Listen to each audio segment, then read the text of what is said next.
Hello everyone, thanks for giving your love to the first video of Education Hub. Thanks for your support. Here I am with a new video which is basically part 2 of the first video. As in the previous video, I have discussed about the process of sexual reproduction and the event taking place in that. So if you haven't watched that video, the link is in the description.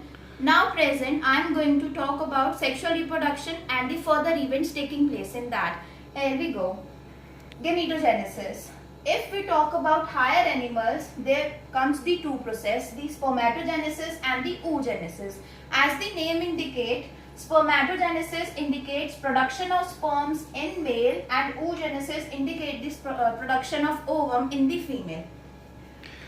By the production of sperm and ovum, they undergo the process of fertilization to produce zygote. And if we talk about plants, they undergo microsporogenesis and megasporogenesis. Microsporogenesis occur in pollen, which forms the microspores, and the megasporogenesis occur in ovule, which forms the megaspore. So two spores are produced in plants and they combine by the process of pollination. As the pollination definition states that the transfer of pollen from the anther to the stigma of the female. So they undergo the pollination. Now we will talk about fertilization. Fertilization, fusion of female and male gamete to produce zygote, which is diploid.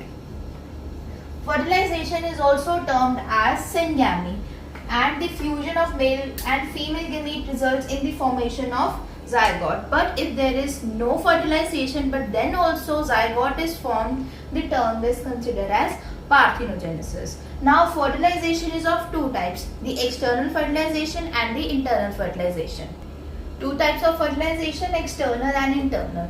External fertilization includes the fusion of male and female gamete outside the body of the organism, and the internal fertilization includes the fusion of male and female gamete inside the body of organism. If we take example of frog, in case of external fertilization, both the male and the female gametes are motile, so they release their gametes in the water and the gametes released are in large number. Male gamete reaches to the female gamete, but in case of internal fertilization, only the male gamete is motile and the female gamete is stationary. And the reproduction involves the fusion of male and female gamete inside the body of organism to produce zygote. This was all about fertilization. Now, post-fertilization is the last event in the sexual reproduction, which includes the zygote and the embryogenesis, that is the formation of embryo from the zygote.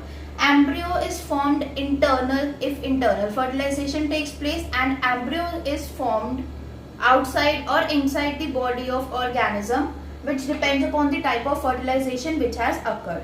So zygote is the only vital link through which human life began as a single cell. So we will talk about embryogenesis.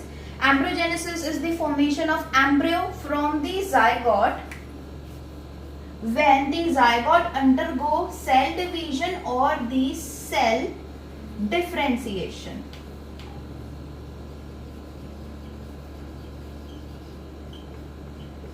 Cell division forms the mass of cells. So here these cells considered as mass, and then in cell division these mass of cell undergo modification to produce embryo. So if we talk about embryogenesis in animals, there are two types of animals, the oviparous and the viviparous animals. Oviparous animals are the animals which lay egg and the protected covering around the egg protects the embryo. Whereas in viviparous, for example human beings, they give rise to young ones directly. So here question arises, why viviparous embryo have more survival chances? Because in viviparous there occur embryonic care. that is the parents take care of the embryo by themselves, which is fusion of male and female gametes inside the body of female organism. But in case of oviparous animals, there is no embryonic care, so they may be eaten by predators or they get detached. Any reason or natural disaster can occur with the egg. Second example of embryogenesis is in the case of plants, flowering plants. The zygote is formed by fusion of female and male gamete, but zygote develops in the ovule and further changes takes place. The zygote develops into embryo. Embryo is formed and the ovule develops into seed. So now seed is formed and the ovary of female flower develops into fruit. So basically fruit will form a layer which is termed as pericarp, which is the protecting fruit covering layer, and the seed will ultimately develops into new plant. So by this, sexual reproduction in both animals and plants is covered. The first is pre-fertilization event, fertilization and the post-fertilization, which ultimately led to the formation of embryo both in the animal and the plant case. So this was all about sexual reproduction. If you like the content, do like, share, comment, subscribe to the Education Hub. Thank you.